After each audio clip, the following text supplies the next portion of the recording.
Madame Belkane est ingénieure topographe. Elle est aujourd'hui avec nous pour nous expliquer qu'est-ce qu'il en est du système permanent d'observation de la collecte des données sur la migration interne. Madame Belkane, s'il vous plaît. Merci beaucoup. Je vais peut-être faire un petit équilibre par rapport aux présentations de ce matin. غادي العرض بالعربيه غنتكلم بالفرنسيه. المغرب لا كان شي مشكل نقدر نهضر بالعربيه. كاين مشكل. Présentation en arabe, le support est en arabe, mais je vais faire la présentation en français. S'il y a d'autres besoins en arabe, sans problème. Je peux faire la présentation. D'accord. Shukran kathiran. Merci beaucoup, surtout par rapport à la fondation, de nous avoir permis de revenir au niveau de cette enseigne universitaire, que ça fait toujours un plaisir d'être ici et toujours un honneur de travailler avec vous et de collaborer. Aujourd'hui, juste peut-être Mohomisk, on espère bien que ça soit un MISC, présentation d'un cas pratique de numérisation, un cas pratique de comment moderniser l'administration territoriale à une échelle très fine, qui est vraiment l'annexe administrative, le Muqata'a. Tout à l'heure, M. Badr il a parlé de système au niveau du Muqata'at, il a parlé de Watiqa par rapport à l'état civil, l'extrait d'acte de naissance. Mais là, c'est un autre système qui est initié par la direction de l'aménagement territoire, que j'aurai l'honneur de vous présenter maintenant. Donc d'abord, c'est quoi ce système-là? Une petite présentation succincte du système, quelques sorties qu'on a pu avoir aujourd'hui, les statistiques qu'on a pu sortir de ce système-là, quelles sont les exploitations qu'on a pu avoir de cela, et comment on va veiller à la généralisation, sachant qu'on a inscrit la région de Chaouia-Ordera comme le jalon a commencé à partir de 2014-2015, avec déjà on a pris contact avec la wilaya et le conseil régional. On va parler un petit peu de cette initiative. Donc déjà, c'est quoi le système? Pourquoi on veut mesurer la migration interne de point de vue aménagement territoire? Comme vous le savez, depuis tout à l'heure, on a parlé de problématiques d'accès, de disponibilité de données. Le problème, c'est que vous le savez, au niveau du Maroc, on a le recensement général de la population au bout de 10 années. On est maintenant à la veille du prochain lancement, donc des recensements 2014.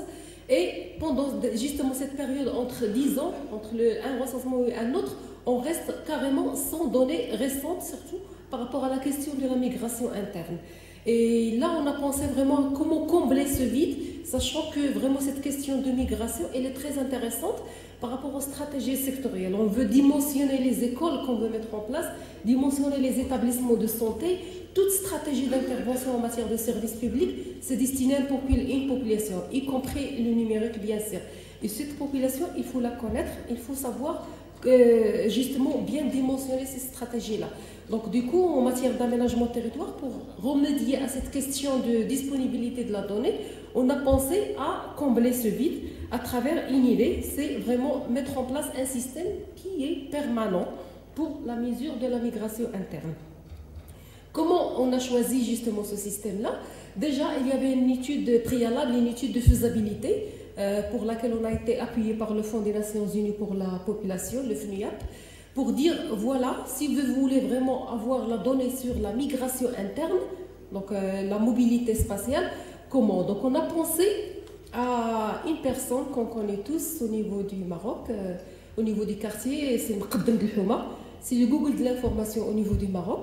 Donc là, c'est celui qui arrive, celui qui quitte le quartier. Donc l'idée, c'est d'informatiser ce monsieur-là et de mettre à la disposition au niveau de Muqata'a, l'annexe administrative, un système informatique. Donc comme vous le savez, lorsque vous allez chercher un certificat, par exemple, de résidence au niveau de l'annexe administrative, le Muqaddam, il vous demande une photocopie de la carte nationale.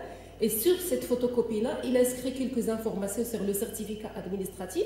Et après, vous revenez pour chercher votre document. Après, bien sûr, l'enquête qu'elle va mener. Donc, c'est ce système-là, donc cette démarche qu'on a informatisée. Donc, au lieu que ce soit la photocopie de la carte nationale, c'est une fiche que je vais vous présenter, qu'on a mis en place avec des questions sur le certificat, mais aussi on a intégré des questions sur la migration interne. Donc là, l'objectif, c'est un système de modernisation de l'administration territoriale. Déjà, les certificats administratifs avec un système d'information, donc d'une manière informatique, mais en parallèle, une base de données sur la migration. Je vais vous montrer comment on a fait. Donc la première des choses, justement pour arriver à cette solution-là, il a fallu développer l'outil, l'application elle-même. Donc il y avait une conception d'une première application et on l'a testée au niveau de 3 annexes à la périphérie de Rabat, Tiflis, Ain Aouda ou Hussein. Donc c'est vraiment les entrées par rapport à la région, par rapport à cette question de migration, pour tester. D'abord, c'est un changement des méthodes de travail et tout ça, c'est un changement de mentalité. Est-ce que ça va être accepté aussi par rapport au citoyen qui va venir un jour, on va lui demander des données dont il n'a pas vraiment l'habitude à fournir au niveau de l'annexe administrative. Donc il a fallu vraiment un test. Et alhamdoulilah, le test il a réussi. Jusqu'à un moment, on a décidé de généraliser pour toute la région du Rabat. Donc au niveau de la généralisation, cette décision-là, comment on l'a fait? Donc en 2009, je vais vous parler un peu de mode partenariat. Donc comment ça fonctionne le système? Donc c'est un système d'enregistrement de la population. Donc l'objectif et l'idée, c'est d'aller vers un registre national de la population au niveau du Maroc avec le ministère de l'Intérieur. Et il est basé sur l'informatisation des certificats administratifs, donc à travers une application, un ordinateur. Et on a 2 grandes sorties. La première sortie, c'est vraiment une base de données par rapport aux certificats administratifs dont le premier utilisateur, c'est l'annexe administrative. Le Qaïd, le Moqata'a, c'est lui le premier utilisateur de cette base de données. Et d'un autre côté, on a des données sur la migration qu'on peut exploiter à partir de Moqata'a, à partir de la préfecture, mais aussi au niveau de l'Observatoire de la migration interne. Donc, comme je l'ai expliqué tout à l'heure, quand un citoyen il se présente au niveau de l'annexe pour avoir un certificat administratif, on lui donne une fiche, Stimara, qu'il va remplir.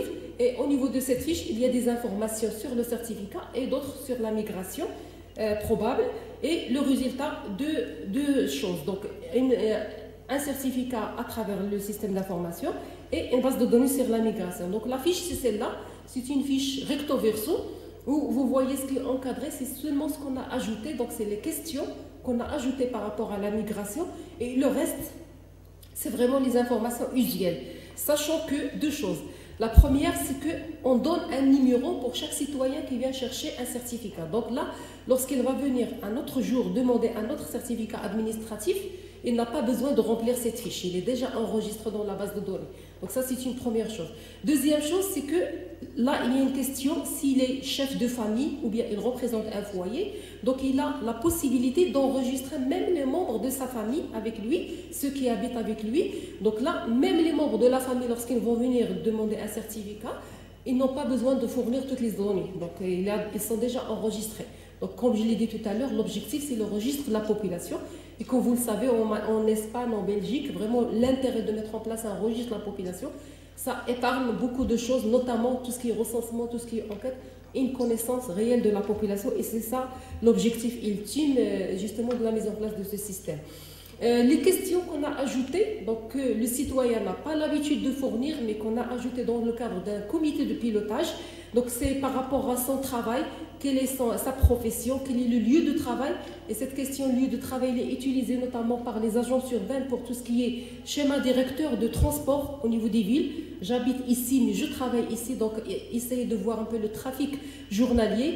La date d'installation au niveau de la commune d'origine où il est venu, mais surtout le motif de la migration. Donc est-ce qu'il est venu pour travailler, pour rejoindre la famille, pour des questions de santé, pour l'éducation ou bien autre chose. On a ajouté même par rapport à tout ce qui est changement climatique. Est-ce que ça a été une raison par rapport à sa migration? Et d'autres questions, notamment ce que j'ai dit tout à l'heure, est-ce qu'elle est accompagnée? L'application développée, donc, elle est en arabe avec un login et un mot de passe pour faciliter justement son appropriation au niveau des annexes administratives. Et la fiche que vous avez vue tout à l'heure, ça c'est l'interface de saisie qu'on a au niveau de l'annexe. Ça facilite vraiment la saisie et surtout la consolidation après de la base de données pour pouvoir bénéficier. Le résultat, voilà, donc c'est un certificat administratif informatisé avec vraiment, ça donne un peu de la qualité des services publics au niveau de cette entité-là. Et aussi, ça permet aussi, si vous vous rappelez, par rapport aux fiches qu'on remplit, c'est le citoyen qui renseigne avec l'enquête et tout. Il y a un système maintenant d'archivage de ces fiches-là qui n'a pas été donc, avant le lancement de cette opération-là. Il y a un mode de gouvernance, il y a un mode stratégique, on a le comité de pilotage, on a des directions au niveau central, mais aussi un mode par rapport aux gouvernances informatiques, par rapport à fonctionnel et par rapport à l'exploitation de la base de données. Donc ça, c'est pour mettre un peu les garde-fous pour réussir et pour qu'il y ait un bon portage de ce système-là. Donc là, comme je l'ai dit tout à l'heure, depuis le pilote vers la généralisation, donc les 3 premiers sites pilotes par rapport à la région, une fois que c'est vraiment réussi et on a eu l'adhésion, il y a même des annexes qui sont venus nous demander, n'attendez pas de décision de généralisation, venez installer parce qu'on a entendu parler de votre système, installez-nous ce système-là. Donc on a décidé en 2009 de mettre en place ce système au niveau de toute la région de Rabat, avec les 97 annexes administratives au niveau de toute la région, à travers un partenariat avec la Wilaya, avec le conseil régional, avec le haut commissariat au plan pour avoir justement ce côté de fiabilité de la donnée qui va sortir, mais aussi avec l'appui des fonds des Nations Unies. Comment ça se passe?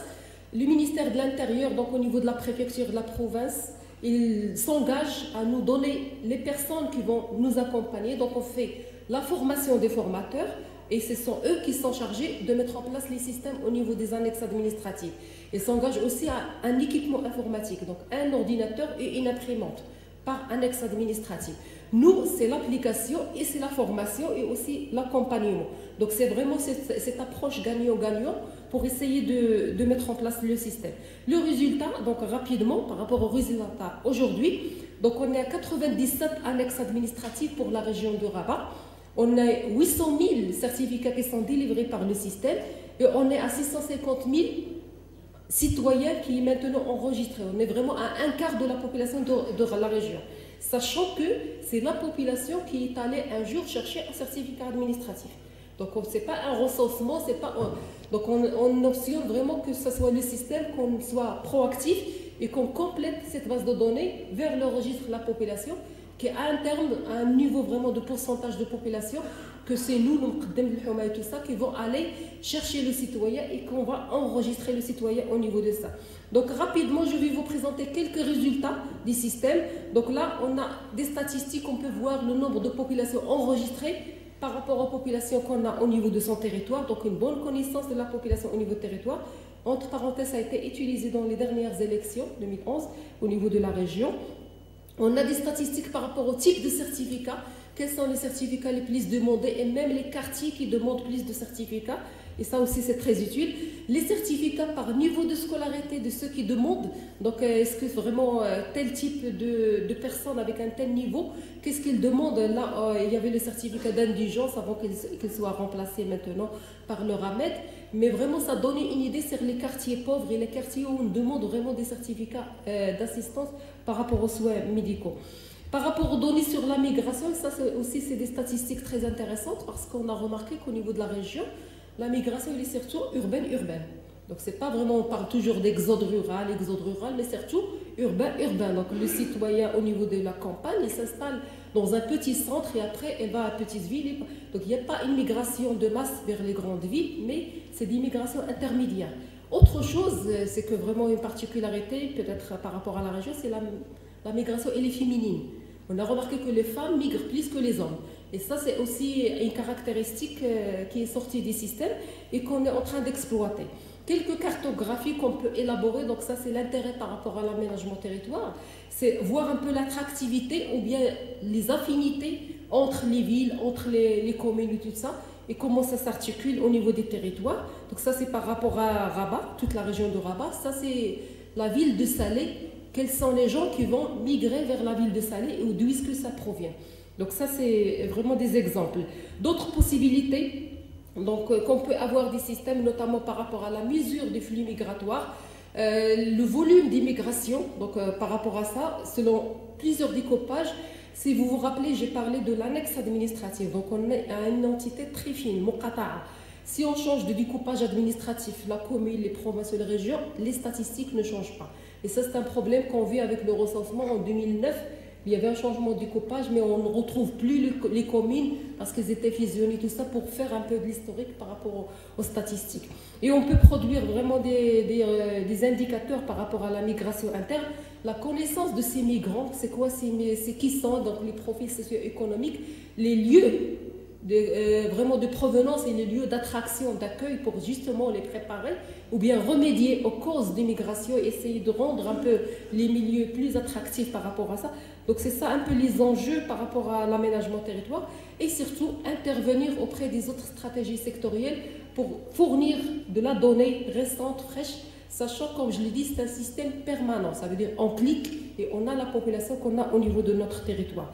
Donc par rapport au système, donc pour les citoyens, c'est un service de qualité.